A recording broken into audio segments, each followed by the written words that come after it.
Muito bom, estamos aqui com esse bate-papo com o professor doutor Gerson Leite de Moraes, nosso professor aqui no Mackenzie, mas também um pesquisador do tema da política, tem 2 doutorados pela USP, a gente tem uma alegria muito grande. Inclusive, professor Gerson, para essa sua saudação, eu quero já te dizer que nós tivemos em uma de nossas classes um aluno que pesquisou o seu trabalho sobre calvinismo e política e ficou muito bem impressionado aí com o seu texto. Então, uma saudação aí para as turmas de introdução à cosmovisão reformada.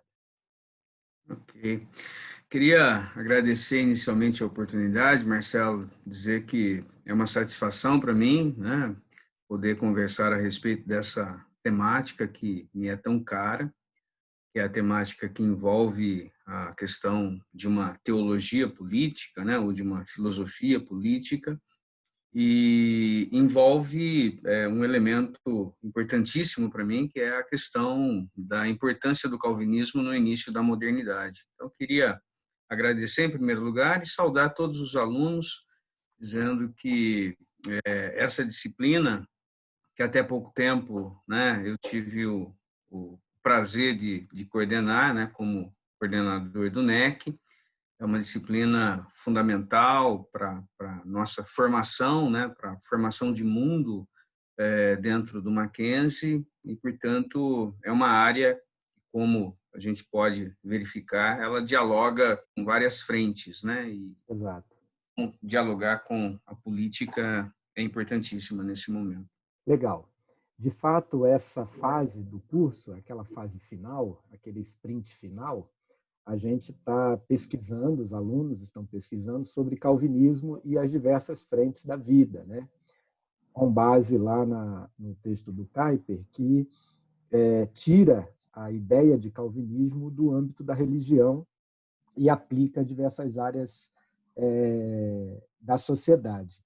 Eu queria poder conversar bastante com você, porque eu sei que a gente teria muito para tirar aí de proveito dessa conversa sobre todos os aspectos. Mas vamos concentrar aqui na questão política e pedir para você dar uma introdução geral sobre a questão assim da influência do calvinismo na política. E se você já quiser entrar na questão da democracia, seria muito interessante também, né? Porque a gente está falando lá calvinismo no século XVI, mas depois, na modernidade e na virada do século XIX para o século XX, com a contribuição do Kuyper, a gente vê um pouco mais de aplicação disso naquilo que nós conhecemos hoje dos sistemas políticos, né? Então, uma introdução aí sobre o calvinismo e a política. Ok. Bom, o calvinismo é uma força, né, intelectual muito grande.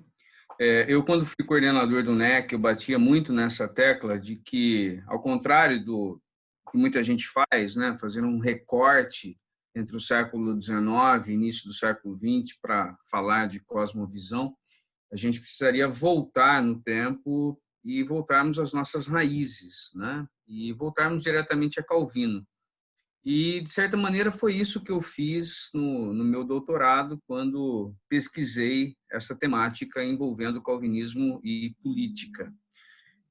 O que ocorre é que Calvino, nas Institutas, depois de falar dos grandes, né, sistemas teológicos, depois de aprofundar, né, as doutrinas essenciais do cristianismo, ele termina o último volume das Institutas, o último capítulo das Institutas, ele termina com a discussão sobre o magistrado.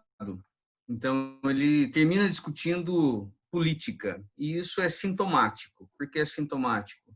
Porque entre a cidade de Deus e a cidade dos homens existe uma tensão, e essa tensão é entre o já e o ainda não. Eu posso pensar nas questões de todos os benefícios doutrinários, de todas as possibilidades, né, deixadas a mim no aspecto revelacional, mas eu preciso colocar isso em prática neste mundo, e este mundo é o mundo que eu e você temos como espaço para a construção das relações humanas.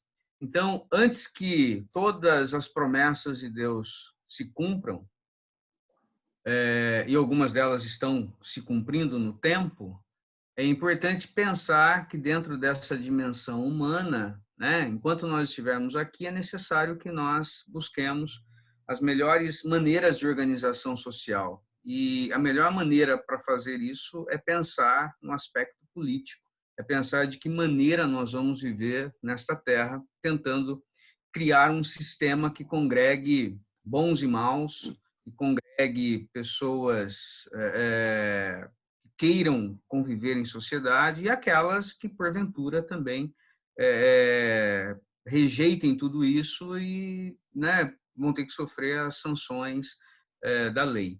Então, diante disso, a gente encontra um material enorme, né, sobre essa temática da relação entre os calvinistas e as questões políticas.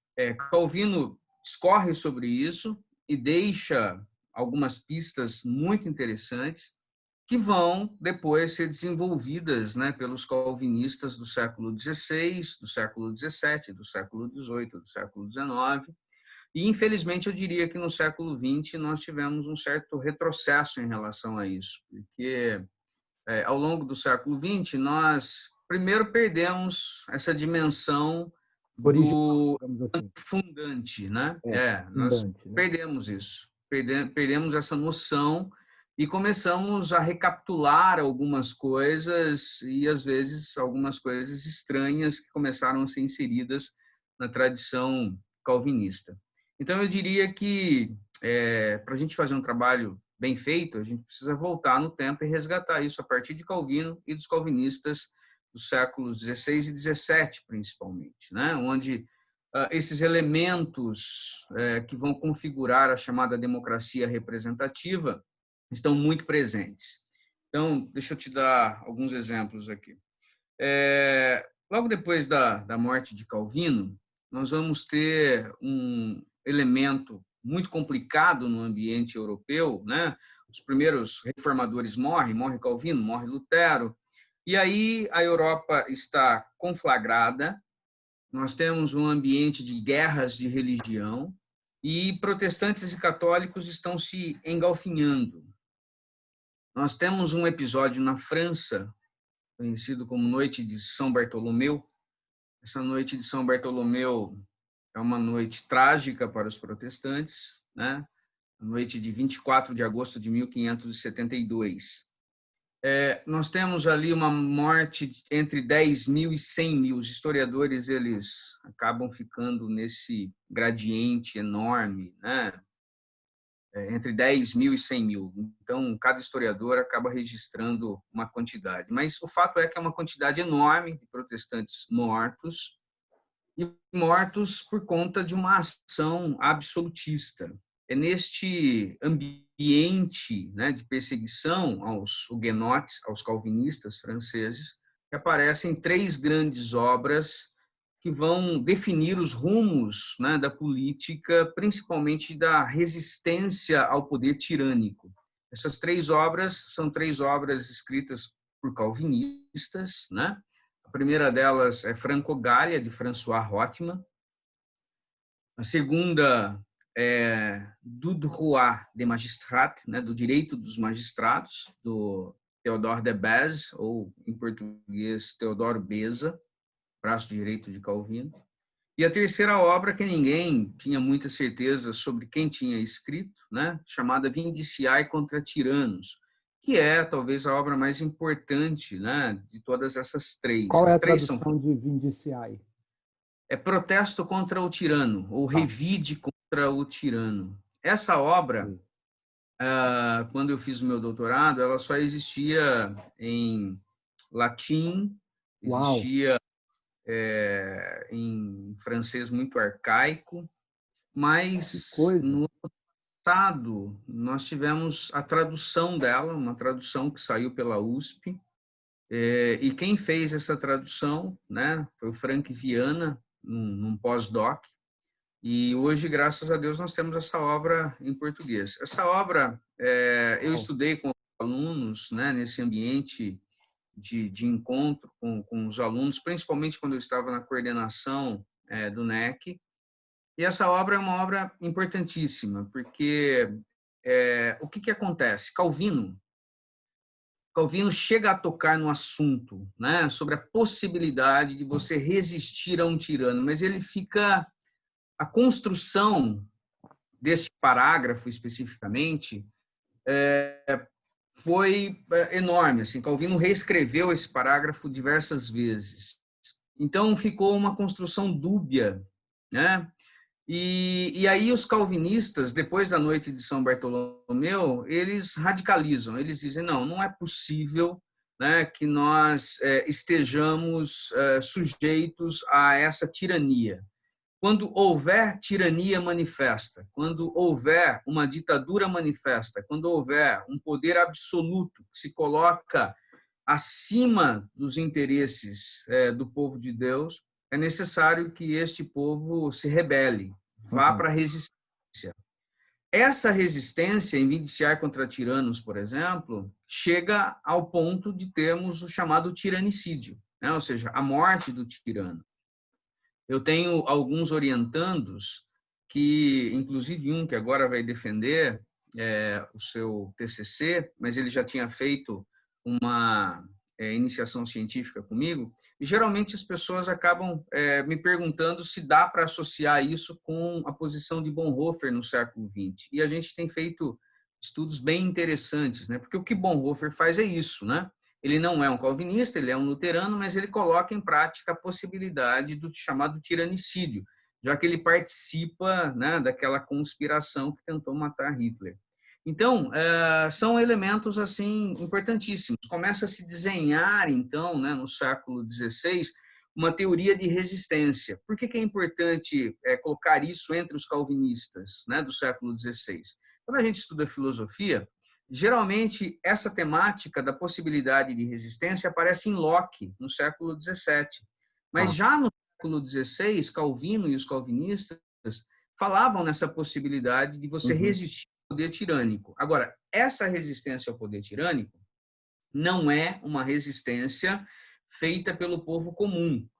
Calvino e os calvinistas todos são muito enfáticos nisso, porque eles têm na memória, né, a manifestação viva do que foi o levante dos anabatistas no contexto da chamada Reforma Radical com os luteranos, e ali morreram 120 mil pessoas. Então, eles não querem isso, eles querem uma resistência que aconteça pelas mãos, né, daqueles que são os representantes do povo. Naquela época, seriam os éforos. Se nós trouxéssemos isso para a realidade da igreja atual, seriam os pastores, seriam os presbíteros, diante de uma manifestação, né, real de absolutismo, de tirania, de ditadura escancarada. Os líderes que conseguissem traduzir para o povo a vontade de Deus, digamos assim. Exatamente. E acima de tudo, resistir ao tirano, né? Ir para a guerra. Ir para a guerra. Sim. Alguém vai dizer assim, mas isso aconteceu de fato? Não. No contexto do século XVI, não, porque o calvinismo no século XVI, depois da noite de São Bartolomeu, ele praticamente desaparece, ele perde força, né? Ele fica esmagado no ambiente francês. Mas o calvinismo tem uma capacidade de se reinventar. E essa capacidade, que alguns especialistas chamam de capacidade do peregrino, né? O calvinismo é peregrino. Ele pode perder força num lugar e ele renasce em outro. E foi exatamente o que aconteceu no ambiente holandês. Porque logo depois da noite de São Bartolomeu, 9 anos depois, nós tivemos o início da chamada Revolução Holandesa. E nessa Revolução Holandesa, as ideias de resistência ao poder tirânico se manifestam de maneira muito contundente. Eu também tenho escrito e pesquisado sobre isso, dando uma ênfase toda especial para a participação de Altúcios, Johannes Altúcios, nesse ambiente de manifestação da resistência. Eu também orientei algumas pessoas em iniciação científica, em trabalhos de monografia, sobre o impacto de Altúcios, né, neste ambiente, seja na faculdade de Direito, seja na teologia. Portanto, Altúcios, que é um dos grandes representantes, né, do pensamento federativo, né, quando se fala, por exemplo, em federação, a palavra federação ou federalismo vem de foedos, que é a palavra que a gente usa para traduzir pacto ou aliança. Então, em cima da duplex foedos, que nasce a possibilidade de resistência. Todas as vezes que a aliança for quebrada, que a teologia da aliança for quebrada, é necessário que haja resistência. E essa mesma aliança é que vai possibilitar a construção de um sistema federativo, né, de um sistema federal, que é uma novidade da democracia representativa, e o Altúcios é o pai disso, assim como o Altúcios também é o pai de uma sociedade construída, né, a partir da família, ou seja, ele pensa a coisa de maneira orgânica e não de maneira mecânica, como se pensava até então. Então, é uma simbiose entre essas várias esferas de poder, de maneira orgânica, desembocam num poder estruturado, mas tudo começa na família. Por isso que a menor unidade é a família, e um elemento de destaque também importante nas pesquisas que tem aparecido é o papel do Altúcios na organização do município. Ele foi prefeito de uma cidade, né, vizinha à Holanda. Ele vive num ambiente de Sacro Império Romano Germânico, num ambiente alemão, e ele acaba, então, desenvolvendo as suas teorias, e essas teorias são aplicadas na Holanda do século XVII, principalmente final do XVI e início do século XVII. E aí a gente tem várias frentes, né, do calvinismo. Eu mencionei duas aqui. Né? De um lado, a gente tem a possibilidade de resistência, né, a tirania manifesta, a ditadura manifesta, e, por outro lado, a gente tem essa estrutura, né, de poder federativo, de organização do município. Tudo isso, né, vai desembocar numa forma de democracia representativa. Se o poder não pode ser absoluto, ele tem que ser manifestado de representantes. E isso se dá com a participação dos calvinistas. Você citou aí a questão da célula máter, né, da primeira base ser a família. Você podia falar um pouco sobre a teoria das esferas, a esfera de poder do Estado, a esfera de poder da família, a esfera de poder da igreja? Sim. Essa coisa que aparece geralmente, né, na literatura religiosa brasileira como sendo uma percepção do Kuyper, na verdade o Kuyper está relendo a tradição calvinista, né? Exato. Assim, para nós, às vezes, o Kuyper está dizendo tal e tal coisa. Não, na verdade, o Kuyper está reproduzindo o que os calvinistas do passado haviam tratado. Sim. Quem são esses calvinistas? São os monarcômacos franceses, aqueles que eu mencionei, né? Bèze, Felipe Plessis-Mornay. Eu acabei não dizendo quem era o autor, né, da terceira obra, contra Tiranos. Ele se chama Felipe Plessis-Mornay. Tá? Hoje a gente tem certeza que é ele quem escreveu essa obra, porque ela sai com um pseudônimo, enfim, uma série de problemas por causa de perseguição política. Mas, então, assim, esses pensadores todos, juntamente com Altúcios, juntamente com os Levelers, né, da Revolução Puritana do século XVII, e todos os calvinistas que pensaram, só para você ter uma ideia, até a independência dos Estados Unidos, a obra mais lida de todos aqueles que pensavam em política era Vindiciae contra Tiranos. Essa obra começa a perder importância quando aparece o contrato social do Rousseau, só nesse momento. Então, durante 200 anos, quem queria pensar política e religião lia Vindiciae contra Tiranos. Só no século XVIII é que aparece, então, essa obra do Rousseau. Então, assim, falar de essas esferas, né? Então, a esfera do Estado, a esfera da família, a esfera da igreja, elas podem se relacionar, né? Mas elas precisam manter, né, o respeito mútuo. Todas as vezes que a gente tem um grupo religioso tentando chancelar, tentando, de alguma maneira, ser fiador de um sistema político, seja ele qual for, este grupo começa a fazer política, e às vezes política partidária, e se mete em algumas enrascadas. Então, é Sai da importante sua esfera de processo, atuação e de sai legitimidade. da sua esfera. Isso é calvinismo. Exatamente. Exatamente. O que a gente tem visto hoje no Brasil, infelizmente, é uma teologia política mal feita, porque a gente já começa a se envolver com determinadas coisas que não fazem parte da alçada dela. Ela pode ser a consciência do Estado, mas ela não pode jamais tomar o Estado, né?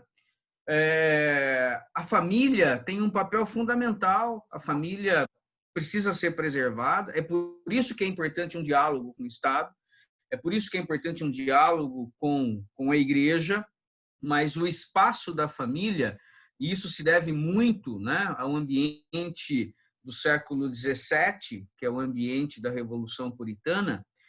Naquele ambiente nós tínhamos diversos grupos atuando, né? Nós tínhamos desde os diggers, que eram aqueles que propunham uma espécie de socialismo agrário, tínhamos os levelers, que propunham uma espécie de democracia mais ampliada para combater o absolutismo, e quem lá na frente consegue traduzir isso de uma melhor maneira é a figura do Locke, que não é um leveler, mas consegue captar essa ideia de ampliar direitos, e principalmente a partir da noção de propriedade. O que, se precisasse resumir, por exemplo, o que é a Revolução Puritana, o que é esse movimento das revoluções burguesas do século XVII na Inglaterra, se no século XVIII, na França, todos os homens são iguais perante a lei, né? O século XVII diz assim, todos os homens são proprietários. Tá? E todos os homens são proprietários por quê? Porque eles são proprietários da primeira coisa que existe e que é fundamental para ser preservada, que é a noção de propriedade do próprio corpo. Você é dono do seu corpo, né? Então, portanto, esse tipo de propriedade, né, é o que vai, na verdade, organizar essa noção de família, principalmente essa noção de família burguesa dentro da história, né? Essa noção de ser proprietário de si mesmo, de poder cuidar da sua família. E isso tem aspectos positivos e aspectos negativos, tá? Enfim, mesmo porque há um paradoxo aí. Todas as vezes que você diz que você é proprietário de si, você também passa a ser uma propriedade. E isso é muito complicado. Mas não é o momento da gente discutir isso.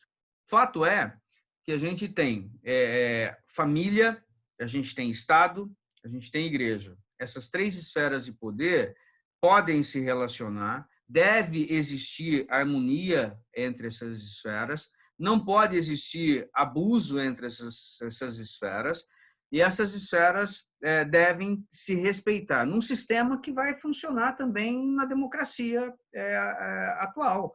É o sistema de meios e contrapesos. Há limites para tudo. Ninguém pode tudo. Ninguém pode tudo dentro da igreja, ninguém pode tudo dentro da família e ninguém pode tudo dentro do Estado.